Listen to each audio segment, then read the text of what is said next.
Assalamualaikum warahmatullahi wabarakatuh. Innal hamdalillah nahmaduhu wa nasta'inuhu wa nastaghfiruh wa na'udzu billahi min syururi anfusina wa sayyiati a'malina. May yahdihillahu fala mudhillalah wa may yudlil fala hadiyalah. Asyhadu an la ilaha illallah wahdahu la syarikalah wa asyhadu anna Muhammadan abduhu wa rasuluh. Ya ayyuhalladzina amanu ittaqullaha haqqa tuqatih wa la tamutunna illa wa antum muslimun, amma ba'du. Para pemerhati roja kaum muslimin dan muslimat rahimani wa rahimakumullah. Pertama, kita bersyukur pada Allah Subhanahu wa taala atas segala nikmat dan karunia yang Allah limpahkan kepada kita semua. Salawat beriring salam tidak lupa kita limpahkan untuk Nabi kita Muhammad sallallahu alaihi wasallam, keluarga beliau, sahabat beliau, dan umat beliau sampai hari kemudian. Para pemerhati roja, kaum muslimin dan muslimat, a'azani Allah wa iyyakum. Pada kesempatan pagi ini kita kembali bertemu, masih bersama buku Mendidik Anak Tanpa Amarah. Kita sampai pada poin yang berjudul sebatas inilah kadar manusia, yaitu bertawakal kepada Allah Subhanahu wa taala setelah melakukan usaha yang terbaik. Salah satu hal yang mendorong kita untuk marah kepada anak atau marah jengkel sama anak adalah anak tidak sesuai dengan apa yang kita harapkan, jauh dari ekspektasi yang kita inginkan. Apalagi kalau kita bandingkan dengan anak orang lain. Ya, ketika kita dapati anak kita tidak seperti yang kita harapkan, maka kita pun terdorong untuk marah, jengkel sama anak itu. Ya, bahkan mungkin saking jengkelnya kita sebut anak orang lain di hadapan anak kita. Coba lihat si fulan, begitu ya. Ya, bukan tujuannya untuk kita katakan memotivasi, bukan, tapi untuk menjatuhkan, ya, untuk meluapkan kekecewaan, ya, seolah-olah dia mengatakan aku mau engkau seperti dia, tapi engkau tidak seperti dia, yaitu kejengkelan yang kita tunjukkan kepada anak kita. Nah, kadang-kadang kita marah terdorong karena faktor itu. Maka di sini kita perlu menyadari bahwa kita manusia dibatasi, ada limit yang tidak bisa kita lewati. Allah Subhanahu wa taala menciptakan segala sesuatu itu dengan kadarnya. Alladzi qaddara fahada. Dialah Allah yang telah menetapkan kadar dan memberikan petunjuk. Yang menetapkan kadar dan memberikan petunjuk. Ya, artinya ada orang-orang yang Allah kehendaki mendapatkan hidayah, dan ada orang-orang yang tidak Allah kehendaki untuk mendapatkan hidayah itu. Inna kulla syai'in khalaqnahu biqadar. Sesungguhnya segala sesuatu telah kami ciptakan dengan kadar, yaitu batas. Kita sebagai orang tua juga ada batasnya. Ya, kita tidak kuasa untuk menjamah hal-hal yang itu bukan merupakan domain manusia, yaitu memberikan hidayah. Ya, kita sadar betul bahwa Allah mengatakan, ya, bahwa itu bukan kekuasa kita, ya. Allah mengatakan, innaka lan tahdi man ahbabta walakinnallaha yahdi man yasha. Engkau tidak bisa memberikan hidayah kepada orang yang engkau inginkan, engkau sukai, engkau cintai. Walaupun itu anak kita sendiri, orang tua kita, atau siapapun dia. Tapi Allah yang memberikan hidayah kepada siapa yang dikehendakinya. Hanya saja kita tidak boleh, ya, menyerah, ya, dan berserah diri kepada takdir tanpa usaha. Itu bukanlah tawakal, itu adalah tawakal.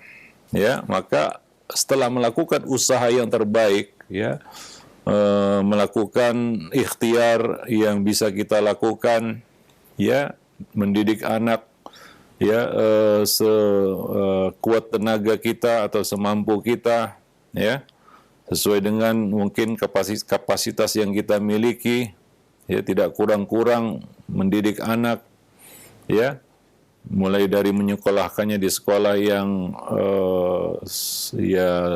kita katakan yang baik untuk agamanya, ya, sekolah yang mengajarkan sunnah kepada anak-anaknya, dimasukkan ke pesantren misalnya, ya, mendidik di rumah, segala sesuatu sudah dilakukan.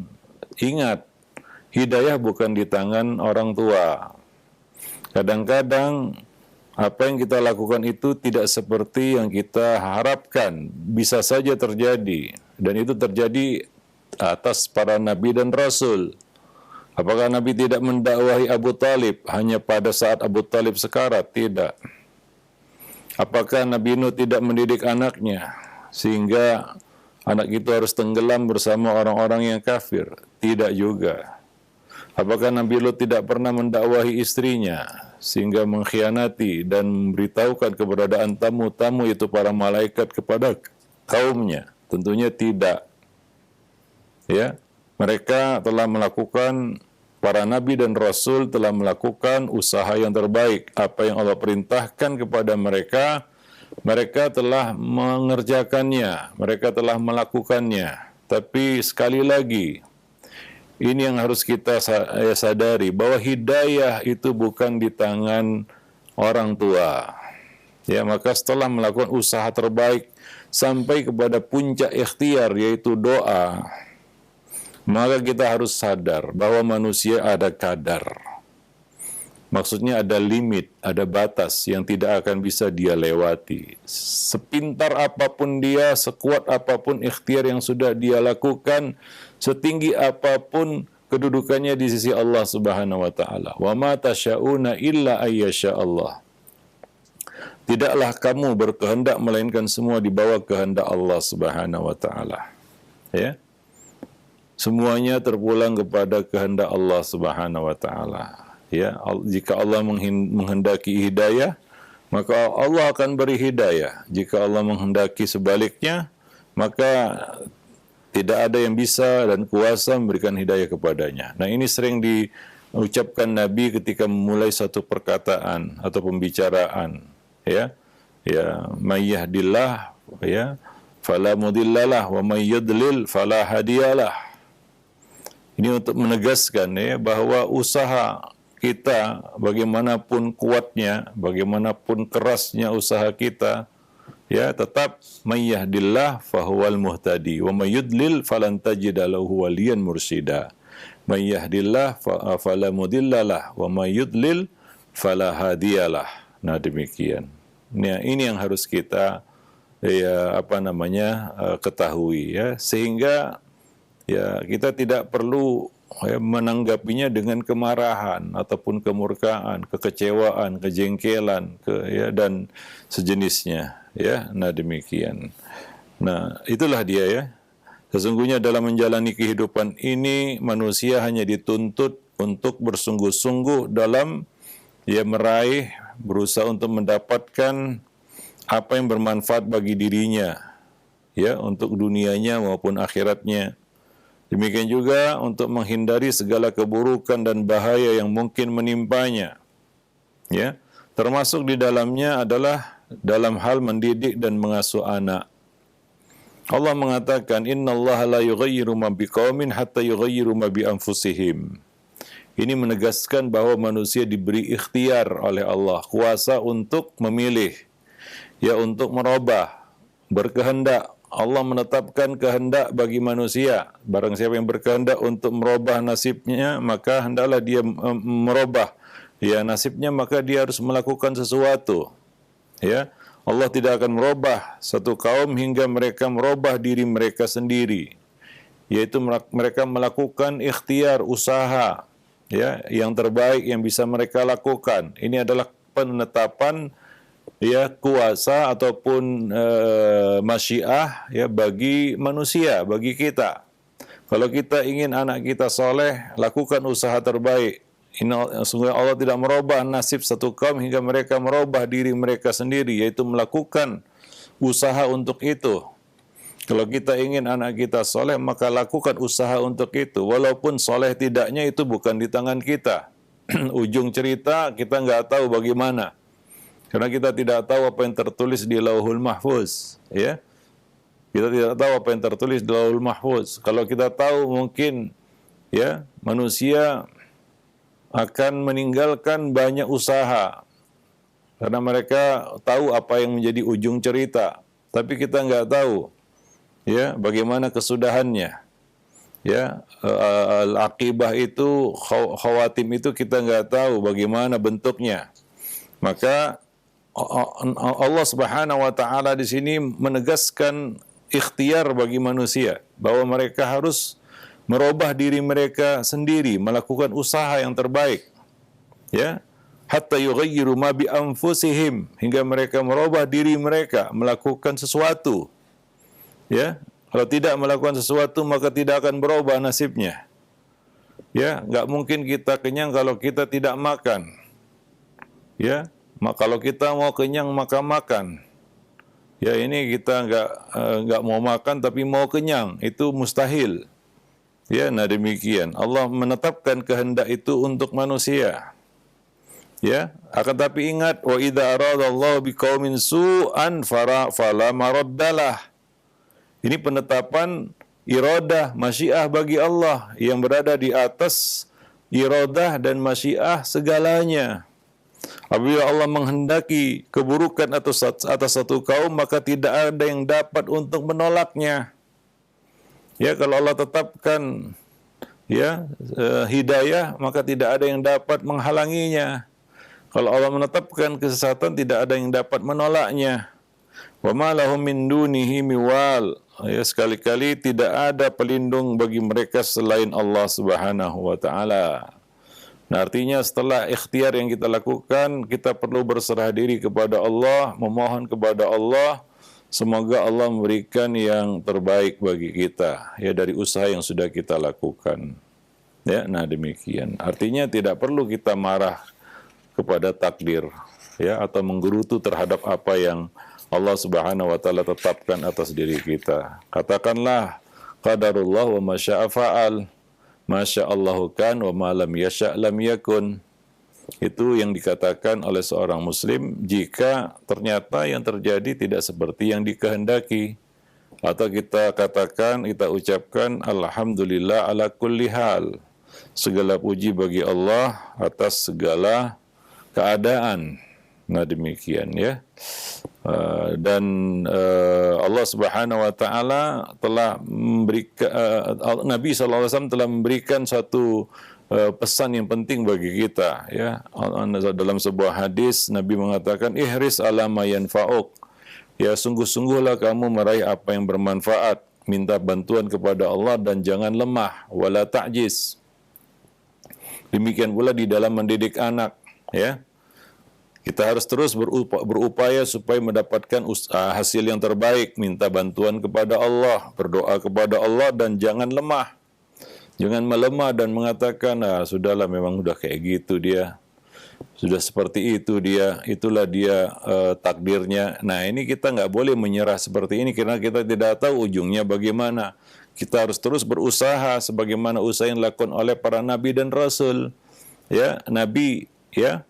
Di detik-detik terakhir atau di kita katakan di momen-momen terakhir tetap mendatangi ya ketika Abu Talib dalam keadaan sekarat ya kematian sudah ada di depan matanya, Nabi mendatanginya padahal di situ ada Abu Jahal, Abu Lahab dan orang-orang musyrik yang tidak rela Abu Talib mati dalam keadaan Islam. Ya, maka Nabi pun datang menjenguk Abu Talib dan berkata kepada paman beliau, wahai pamanku, ucapkanlah la ilaha illallah, kalimat yang aku bisa jadikan hujah di hadapan Allah untuk membelamu. Ya, ini yang mengajak untuk mengucapkan kalimat syahadat Nabi langsung. Ya, dan tentunya itu bukan momen pertama ataupun kali pertama Nabi mengajak Abu Talib untuk mengucapkan kalimat syahadat. Tapi sampai ya kita katakan menit terakhir, detik terakhir, Nabi masih tetap berusaha Ini usaha, walaupun hasil kita nggak tahu bagaimana. Nabi nggak tahu hasilnya bagaimana. Ya kita tahu hasilnya bagaimana, yaitu Abu Talib tidak mengucapkan kalimat itu. Ya, nah demikian. Tapi Nabi tidak putus asa atau patah semangat untuk menasihati dan mendakwahi pamannya ini. Walaupun akhirnya pamannya tidak masuk Islam. Nabi tidak tahu perkara gaib. Tapi Nabi terus berusaha sampai last minute, menit-menit terakhir, detik-detik akhir, menjelang Abu Talib wafat. Nah ini namanya usaha. Ihris ala ma yanfa'uk wasta'in billah wala ta'jiz. Demikian juga Nabi Nuh alaihi salam.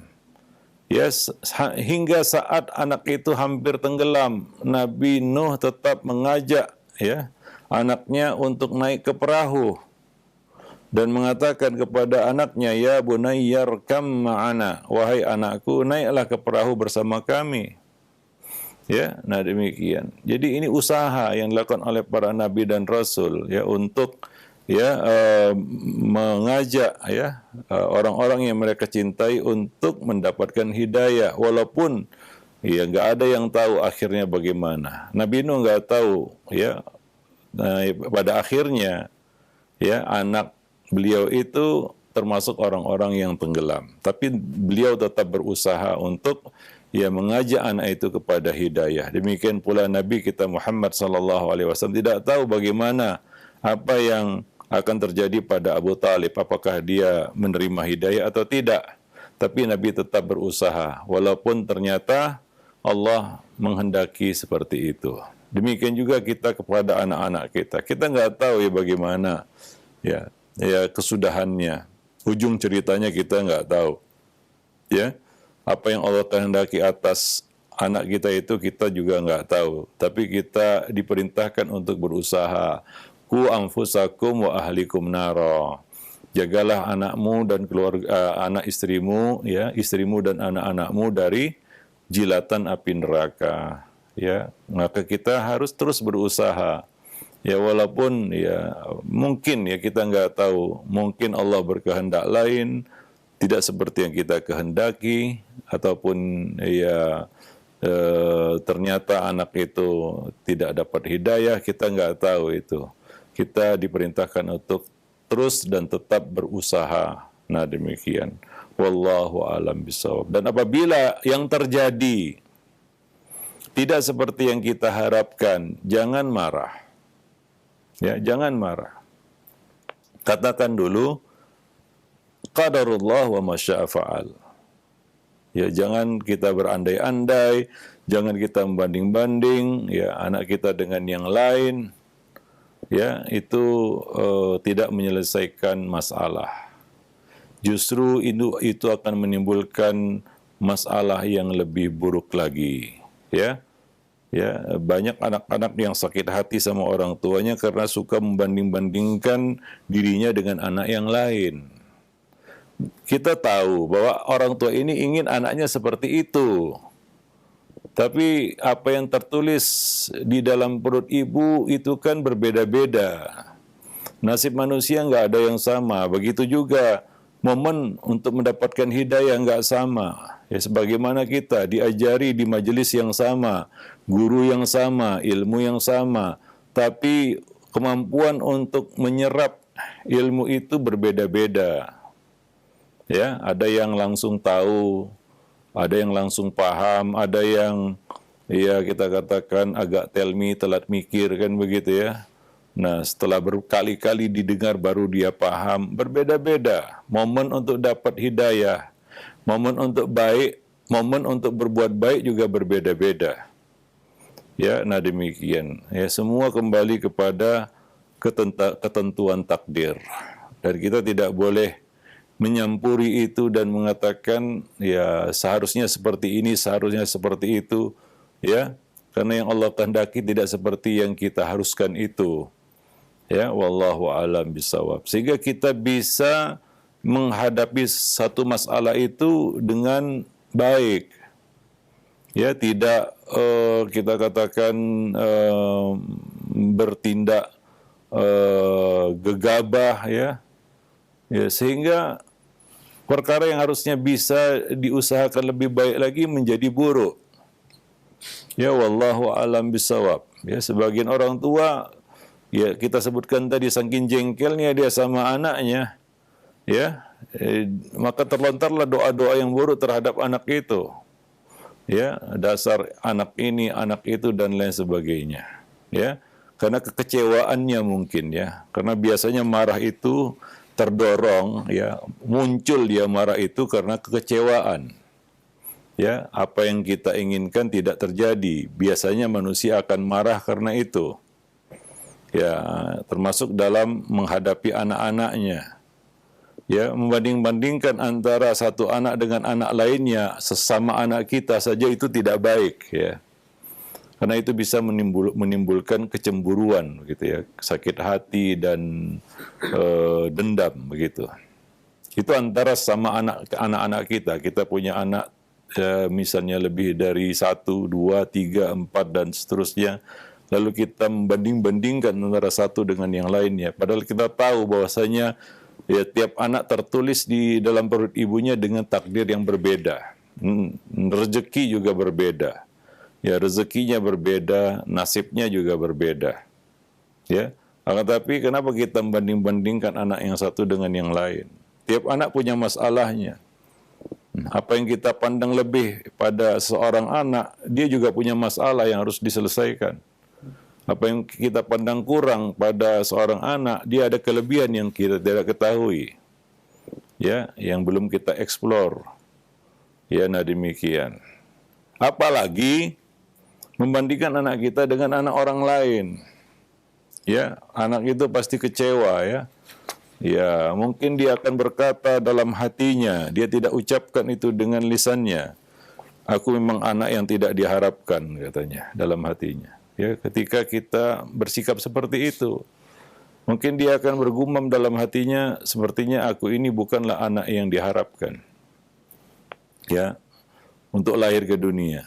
Karena yang melakukan itu adalah orang tuanya, ibunya misalnya yang melahirkannya, dan ayahnya, ya, yang mengasuhnya dari kecil. Nah demikian, ya. Nah, jadi ini kadang-kadang orang tua, ya, terdorong untuk marah karena menghadapi situasi seperti itu.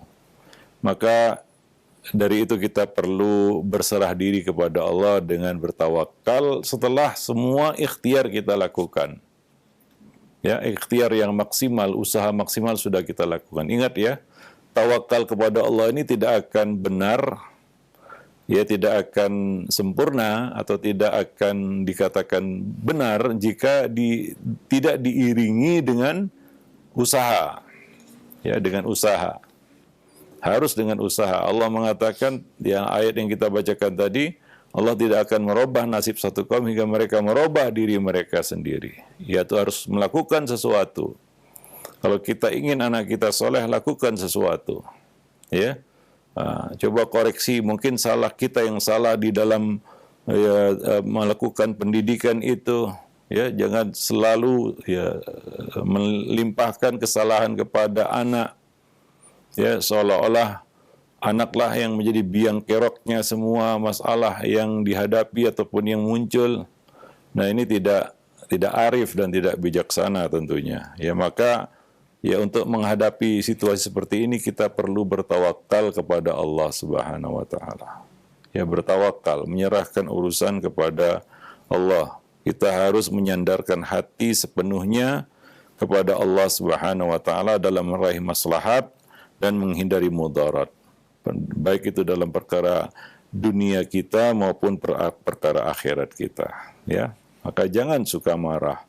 Serahkan seluruh urusan kepada Allah dan wujudkan keimanan dengan meyakini bahwa hanya Allah yang mampu memberi atau menahan sesuatu, yang mendatangkan manfaat atau menurunkan mara bahaya. Anak adalah milik Allah Subhanahu wa taala.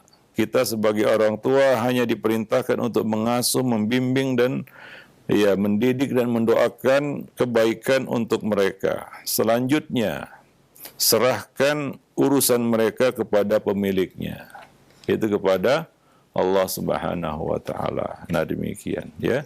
Dan tawakal ini adalah salah satu sifat yang dicintai oleh Allah Subhanahu wa taala. Oleh karena itu, ya, seorang mukmin, ya, seorang muslim harus menghiasi dirinya dengan akhlak mulia ini, ya. Dan ini merupakan ciri, ya, dan keistimewaan, ya, seorang mukmin, karena dia punya Rabb, ya, yang tempat untuk menggantungkan harapan, ya, kepadanya. Nah, demikian. Dan itu adalah penyeimbang. Tawakal kepada Allah ini adalah penyeimbang usaha yang kita lakukan. Ya, artinya usaha harus, ya, ditutup dengan tawakal. Tawakal harus ada muqaddimahnya, yaitu usaha. Ya, dengan itu buku itu akan sempurna. Ya, sebuah buku yang ditulis akan sempurna. Ya, para jemaah pemerhati roja, kaum muslimin dan muslimat yang dimuliakan Allah Subhanahu wa taala. Nah, selain itu, tawakal juga mencerminkan interaksi antara seorang hamba dengan Allah yang Maha Kuasa, yang Maha Bijaksana, yang Maha Mengetahui dan Maha Menghendaki, ya, untuk melaksanakan segala kehendaknya. Maka seorang mukmin harus bertawakal kepada Allah hingga dia tidak mencari pertolongan kepada selain Allah. Ya, kita dalam mendidik anak, ya, perlu banyak-banyak doa, minta bantuan pertolongan kepada Allah, ya, untuk bisa mendidik dan membimbing anak-anak kita ini. Ya, karena dia milik Allah Subhanahu wa taala, hatinya bukan di tangan kita, tapi di antara dua jari dari jari-jari Allah Subhanahu wa taala. Ya, nah demikian. Maka tawakal membuat hati seorang mukmin terhubung langsung dengan Allah Subhanahu wa taala. Ya, yang Maha Kuasa dan Maha mengetahui segala sesuatunya. Wallahu a'lam bishawab. Nah, demikian. Jadi ini adalah satu perkara yang perlu untuk kita miliki, ya, ya, di dalam melaksanakan tugas berat kita, yaitu mendidik anak-anak kita. Wallahu a'lam bishawab. Oleh karena itu, salah satu nama Allah adalah Al-Wakil. Ya, salah satu nama dari nama-nama Allah yang indah adalah Al-Wakil, yaitu Rabb yang Maha menjaga, yang Maha menjamin rezeki seluruh hamba-hambanya, yang tidak akan pernah mati dan hidup selama-lamanya, yang Maha hidup, ya, Al-Hayyul Qayyum, dan melaksanakan urusannya sendiri tanpa bantuan siapapun. Nah, demikian. Maka dari itu, Allah Subhanahu wa taala menyuruh kita untuk bertawakal kepadanya. Wa tawakkal 'alal hayyil ladzi la yamut. Bertawakallah kamu kepada Rabb yang Maha hidup dan tidak akan mati. Wallahu a'lam bishawab. Baik. Nah, demikian para pemerhati roja, kaum muslimin dan muslimat yang dimuliakan Allah. Ya, satu poin penting yang harus kita perhatikan di dalam mendidik anak-anak kita, bahwa kita adalah manusia yang penuh keterbatasan, ya, penuh keterbatasan. Kita ada limit dan kadar yang tidak bisa kita lewati. Ya, hidayah ada dua, ada hidayah irsyad wal bayan, itu adalah kewajiban kita.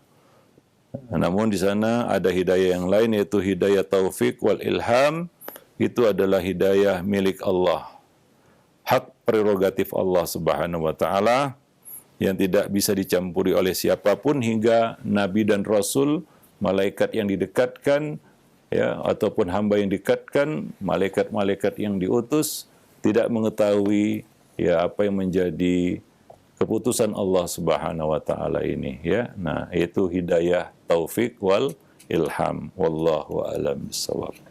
Baik, subhanakallah bihamdik, asyhadu an la ilaha illa anta, astaghfiruka wa atubu ilaik. Nah, alhamdulillah, baik. Terima kasih banyak. Syukran jazakallahu khair atas materi yang telah disampaikan oleh Ustaz di pagi hari ini, dari pembahasan sebatas inilah kadar manusia yang mudah-mudahan pengingat bagi kita, ilmu yang bermanfaat, yang mudah-mudahan Allah Subhanahu wa taala memudahkan kita untuk mengamalkan, dan tentunya kita juga berdoa kepada Allah Subhanahu wa taala untuk memudahkan mendidik anak kita menjadi anak-anak yang soleh dan soleh. Baik, untuk selanjutnya kami ajukan beberapa pertanyaan yang sudah masuk di layanan pesan WhatsApp. Baik, kami bacakan yang pertama. Ada pertanyaan dari Ramadan yang berada di Kalimantan Tengah, Ustaz. Assalamualaikum warahmatullahi wabarakatuh. Ya Ustaz, bolehkah anak yang di bawah umur 7 tahun kita ajak untuk sholat berjamaah di masjid, sedangkan di dalam hadis Rasulullah SAW agar menyuruh anak sholat itu mulai umur 7 tahun? Ya, ya. Bukan mulai 7 tahun ya, yang Nabi mengatakan muru auladakum bis salati fi sab'in, ya. Artinya suruh anakmu untuk mengerjakan sholat di usia 7 tahun, ya. Jangan lewat dari situ baru disuruh. 9 tahun baru disuruh sholat, ini telat, ya. Ya, maksimal 7 tahun, ya. Nah, lebih cepat lebih bagus, ya. Ketika dia sudah masuk usia tamyiz, ya, mungkin berbeda-beda, ada yang 4-5 tahun, ya, sudah mumayyiz, ya, sudah bisa diajari sholat, sudah bisa diajak ke masjid, sudah mengerti apa yang kita perintahkan, ya, maka tidak masalah untuk membawanya ke masjid. Karena sebagian anak, ya, kita lihat datang ke masjid memang betul-betul sholat, ya, ikut bersama orang-orang dewasa, ya. Artinya orang tua di sini memang mempersiapkan anak ini, ya, untuk datang ke masjid. Ya, karena masalah anak-anak dengan masjid adalah ketika anak-anak itu tidak dipersiapkan untuk datang ke masjid. Tidak mengerti apa itu masjid. Dikira masjid tempat bermain. Ya, nah ini perlu perhatian dari orang tua tentunya. Menyuruh anak sholat itu maksimal 7 tahun. Jangan lebih dari itu baru disuruh sholat, telat. Ya, 9 tahun baru kita suruh sholat, sementara 10 tahun itu kalau dia tidak sholat, istilahnya boleh dipukul. Sebentar lagi dia mau balik. Beberapa bulan sebelum balik baru kita suruh sholat. Bukan minimal 7 tahun, tapi maksimal 7 tahun. Jangan lebih dari itu baru disuruh sholat, ya. Nah, di sana ada anak yang di bawah 7 tahun sudah bisa sholat, 6 tahun sudah bisa untuk disuruh sholat, suruh dia untuk sholat.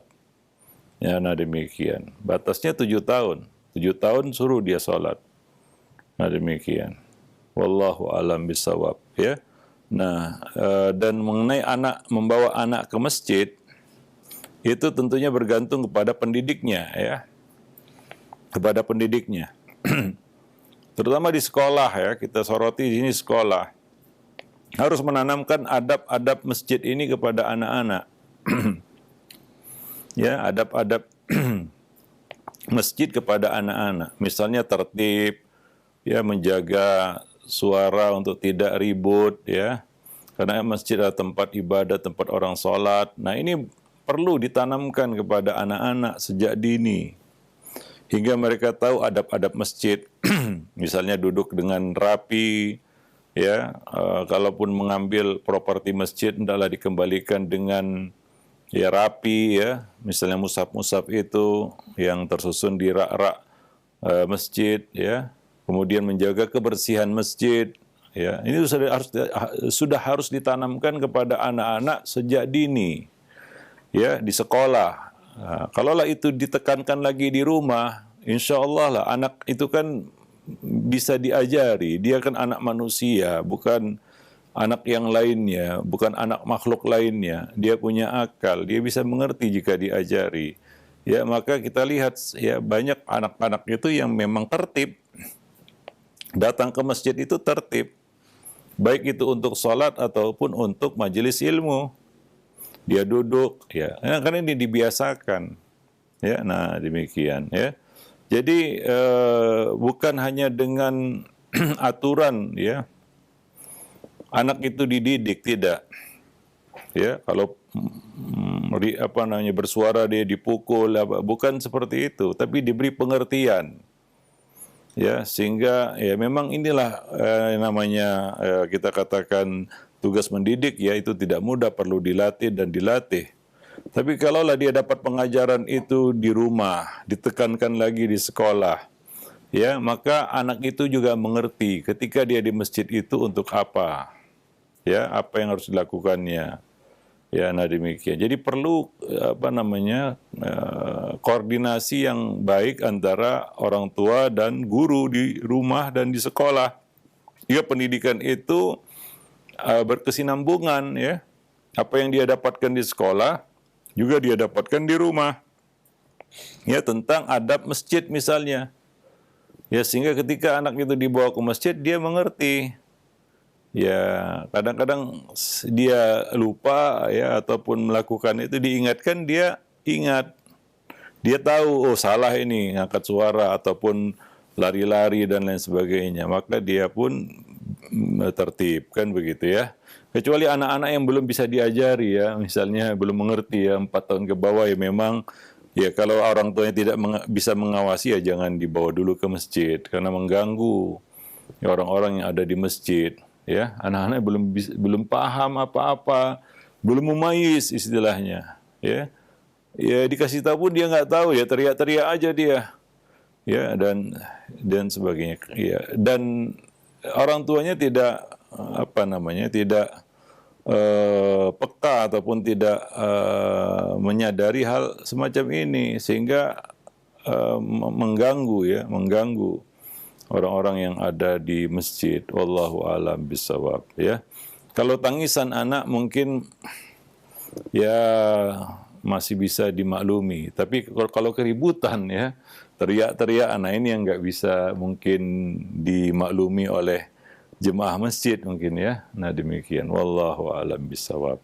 Nah itu yang harus jadi perhatian para orang tua ketika membawa anak-anak mereka ke masjid. Ya. Iya, baik, terima kasih banyak atas nasihatnya, dan mudah-mudahan menjadi perhatian bagi kita semua. Dan selanjutnya ini ada pertanyaan dari hamba Allah yang berada di Sulawesi, Ustaz.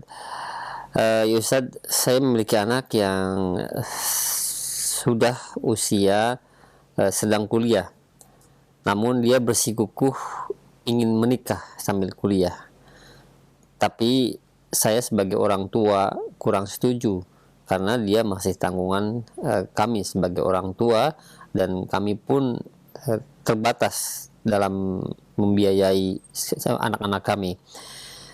Nah, mohon nasihatnya Ustadz, bagaimana cara meyakinkan anaknya agar menyelesaikan kuliahnya terlebih dahulu, sedangkan dia bersikeras ingin menikah sambil kuliah. Iya, ini tentunya bukan perkara untuk memilih, ya, menikah atau kuliah, gitu ya. Karena mungkin ada bahaya kalau dia tidak nikah, kan gitu ya, bahaya yang mungkin besar. Kalau dia tidak kuliah mungkin tidak seberbahaya itu, gitu, ketika dia tidak menikah, apalagi zaman sekarang, kan begitu ya. Nah ini tergantung kepada apa pendekatan kita kepada anak itu. Ya, ada anak yang memang fokus belajar karena orang tuanya memang menggiringnya, membimbingnya, mengarahkannya, membantunya, menuntunnya untuk belajar. Ya, nah ada anak yang nggak dibimbing, nggak diarahkan, nggak dibantu, nggak dituntun untuk belajar. Ya, hingga mungkin dia juga tidak punya target apa-apa, ya, selain orang tuanya ingin dia punya gelar. Ya, nah sebenarnya tidak ada motivasinya untuk belajar. Nah, oleh karena itu wajar kalau dia, ya, mendesak untuk, ya, menikah, ya. Nah demikian, karena studi bagi dia bukan target utama, ya, bukan tujuan utama, ya, bukan sesuatu yang ingin dia kejar sebenarnya, ya. Nah demikian, ya, mungkin seperti itu kondisinya, ya. Nah beda dengan anak yang memang, ya, targetnya, tujuannya untuk belajar, maka dia nggak kepikir untuk menikah. Yang jadi masalah di sini adalah kenapa anak ini punya dorongan untuk menikah. Ya, nah, ya kita harus menelusuri sebuah masalah itu ya dari pangkal dari kepala ke ekor istilahnya, ya, dari hulu ke hilir. Ya, nah, mengapa anak ini punya kemauan untuk menikah? Kalau bukan karena ya memang fokusnya bukan belajar kan gitu ya, hingga dia mungkin terpengaruh dengan teman-temannya ataupun ya yang sudah menikah, kan ya jelas akan mempengaruhi ya apa namanya dirinya.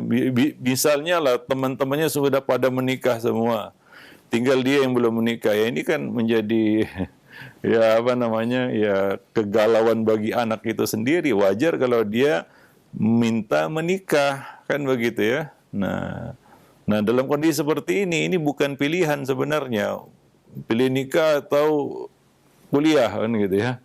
Ya karena kita harus timbang juga bahayanya di situ.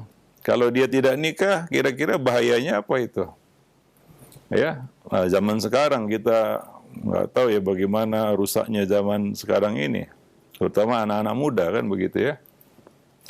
Apa bahayanya? Ya, kalaulah dia menikah sambil kuliah, apa bahayanya terhadap kuliahnya? Ya. Kalaupun dia tidak kuliah, ya, kira-kira apa namanya mudarat dan manfaat ya bagi si anak ini. Itu yang menjadi perhatian bagi orang tua di dalam kasus ini ya. Nah demikian. Ya saya tahu tidak semua anak yang kuliah mau menikah. Karena dia fokus untuk apa? Belajar dulu kan begitu ya. Selesai dulu, konsentrasinya ke situ. Mungkin ya. Orang tua juga menuntunnya ke situ. Mendukungnya, mensupportnya ya. Ya apa namanya? Mendampinginya kan begitu ya. Sehingga dia ada fokus ke situ. Ya, nah karena nggak ada asap kalau nggak ada api, ya itu yang maka orang tua kadang-kadang menanggapinya dengan marah-marah, jengkel kan begitu ya, kesel. Saya sudah membiayai kamu kuliah, ya masalahnya bukan membiayai kuliah. Ini banyak orang tua yang salah kaprah juga. Masalahnya adalah bagaimana kita mengawal dia untuk kuliah misalnya, untuk sekolah, kan begitu ya, untuk belajar di sini.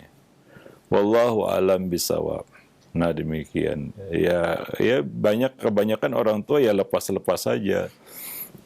Ya nggak peduli begitu ya. Nah hingga ya akhirnya anak juga sama juga nggak peduli ya. Ya dia nggak ambil pusing juga, dia mau menikah ya mau menikah begitu.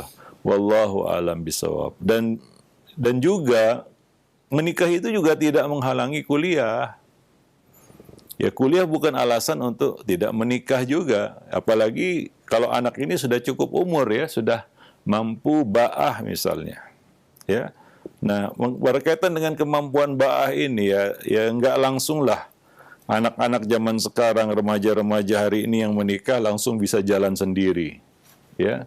Kebanyakannya ya mereka perlu juga dibimbing oleh orang tuanya untuk ya artinya menemukan ya format yang tepat baginya untuk mencari nafkah. Ya, mulai dari hal-hal yang kecil mungkin sederhana. Itu juga perlu bimbingan, tuntunan ya perlu dituntun oleh orang tua. Ya, tidaklah ya dalam kenyataannya ini ya tidaklah anak yang menikah hari ini besok dia bisa mandiri ya. Perlu juga dibimbing, dituntun ya untuk bisa ya kita katakan mandiri begitu. Allahu a'lam bishawab ya. Nah demikian. Jadi ya ini suatu pilihan yang sulit memang ya. Dan menurut ya hemat kita nggak perlu dibenturkan antara kuliah dan menikah. Jika dua-duanya bisa dijalani ya. Wallahu a'lam bishawab. Jika kondisinya seperti ini ya. Jika kondisinya memang seperti itu. Ya anak mau menikah sementara dia masih kuliah dan ya kita tahu dia belum punya kemandirian di dalam menjalani kehidupan rumah tangga misalnya. Ya ini memang pilihan yang sulit ya. Wallahu alam bisawab. Tapi kembali lagi tadi ya mungkin kita juga nggak perlu marah dalam kondisi seperti ini. Ya mungkin juga karena ya kita membiarkan anak itu begitu saja, ya tidak mengawalnya, ya karena anak-anak sekarang ini perlu nggak bisa dilepas begitu saja. Dia harus tetap terus dapat pendampingan dari orang tua, ya, dipepet terus, dirapat terus walaupun dia sudah remaja. Ya karena tantangan zaman berbeda hari ini, ya. Wallahu a'lam bishawab. Kalau nggak dipepet terus, nggak didampingi terus, ya akhirnya mungkin dia kehilangan arah. Wallahu a'lam bishawab. Ya untuk menanamkan semangat belajar kepada anak juga itu perlu pendampingan dari orang tua, ya. Terus didampingi, diberikan motivasi, ya sehingga dia fokus untuk menyelesaikan ya mungkin sekolahnya dulu, baru kemudian dia menikah. Wallahu a'lam bishawab. Atau kuliah sambil menikah, itu juga nggak masalah sebenarnya. Ya bukan perkara yang harus dibenturkan satu sama lainnya. Tapi perlu support orang tua, iya jelas, ya. Nah demikian. Kedewasaan anak-anak sekarang mungkin berbeda dengan anak-anak dulu, ya. Ya sekarang ya ketergantungan anak kepada orang tua sangat besar sebenarnya. Tapi orang tua nggak mau digantungi sama anaknya. Dan anak juga kadang-kadang menjauh dari orang tua karena dia lebih dekat ke gadgetnya mungkin. Wallahu a'lam bishawab. Ya. Iya, baik. Alhamdulillah. Baik, terima kasih banyak. Syukran jazakallahu atas jawaban dan nasihatnya. Mudah-mudahan bermanfaat bagi kita semua. Baik, untuk selanjutnya ini ada pertanyaan dari Ummu Abdillah yang berada di Bekasi. Ya Ustaz, saya memiliki dua anak yang sangat berbeda. Yang satu bersemangat dan akan dalam kebaikan dan cenderung ambisius sehingga cukup berprestasi. Yang satu lagi terlalu santai, yang saya lihat bahkan tidak memiliki semangat hampir dalam segala hal. Padahal tidak terkontaminasi gadget sama sekali, Ustaz. Sehingga dalam mengajarkan apapun sangat lambat. Padahal IQ mereka hampir sama. Meski kami orang tuanya selalu berusaha untuk tidak membandingkan keduanya, namun keluarga yang lain sering membandingkan mereka. Saya masih menanti bahwa anak ini memiliki bakat, namun belum terungkap saja. Mohon nasihat Ustaz agar anak kami tetap bisa kami didik secara maksimal mungkin dengan segala kekurangannya. Ya, tadi kita sudah jelaskan ya tentang rezeki manusia nggak ada yang sama, ya.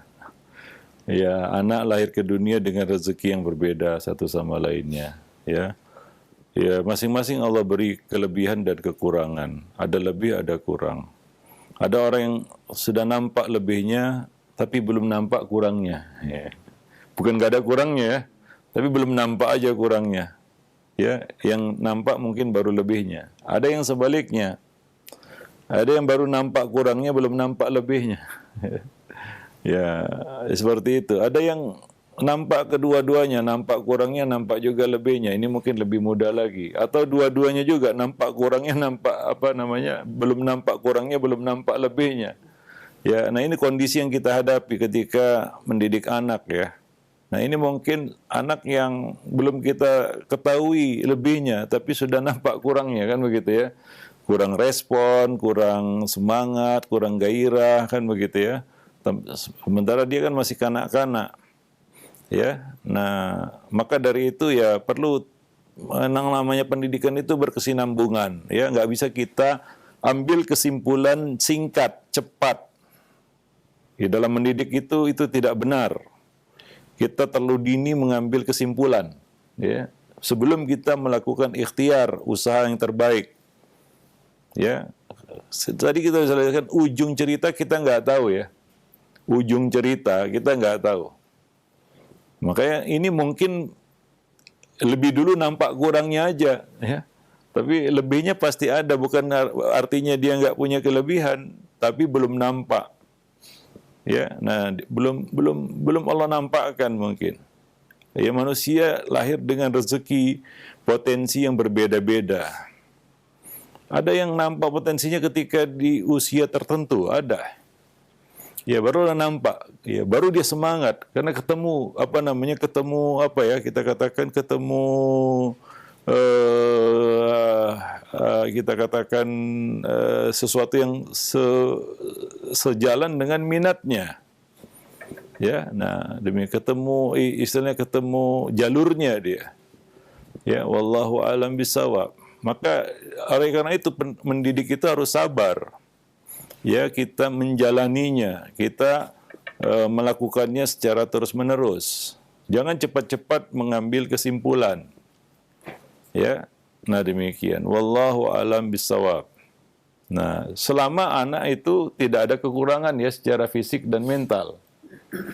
Ya, kalau anak ya memang ada keterbatasan, ya anak ya kita katakan anak yang berkebutuhan khusus ya kita itulah dia ujian ya bagi orang tua dan ujian bagi si anak juga yang ya kita harus terima dengan sabar ya.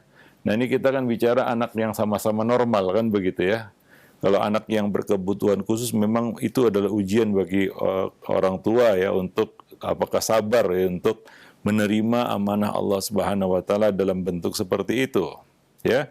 Karena tidak ada produk Allah yang gagal, tidak ada ciptaan Allah gagal. Orang cacat bukanlah produk gagal. Nah, demikian itu ujian ya bagi orang-orang yang ada sekitarnya, orang tuanya, itu saudaranya dan lain sebagainya. Dan ujian juga bagi anak tersebut ya. Nah, demikian. Wallahu alam bisawab. Nah, maka dari itu ya yang namanya pendidikan itu adalah pendampingan. Itu yang penting. Karena kalau tidak mendampingi sama aja kita menanam misalnya kita menanam pohon sawit, kalau tidak didampingi nggak akan baik buahnya, ya. Kita tinggalkan gitu, kita punya kebun sawit, ya. Kita tinggalkan begitu, tunggu nanti berbuah gitu ya. Memang berbuah juga, tapi hasilnya tidak baik kan itu. Buahnya kecil, ya, mungkin nggak berbuah juga kan gitu. Tapi kalau kita dampingi, tidur kita bersama pohon sawit itu, ya, kita kita telateni istilahnya, ya kita terus dampingi itu mudah-mudahan ya hasilnya juga akan baik ya. Dia akan berbuah dengan baik kan gitu. Buahnya juga buahnya juga besar kan begitu ya, seperti yang diharapkan. Nah, itu kalau kita mendampinginya ya. Nah, demikian. Itu pohon sawit kan gitu ya. Nah, ini anak manusia kan gitu. Wallahu alam bisawab ya. Nah, demikian para pemerhati roja kaum muslimin dan muslimat yang dimuliakan Allah. Ya, kajian kita pada kesempatan pagi yang berbahagia ini mudah-mudahan bermanfaat. Lebih dan kurang saya mohon maaf. Yang benar datangnya dari Ar-Rahman, yang salah dari saya dan dari syaitan. Wa bihi nasta'in wa ilaihi tuqlan wallahul musta'an. Subhanakallah bihamdik asyhadu an la ilaha illa anta astaghfiruka wa atubu ilaik. Wassalamu alaikum warahmatullahi wabarakatuh.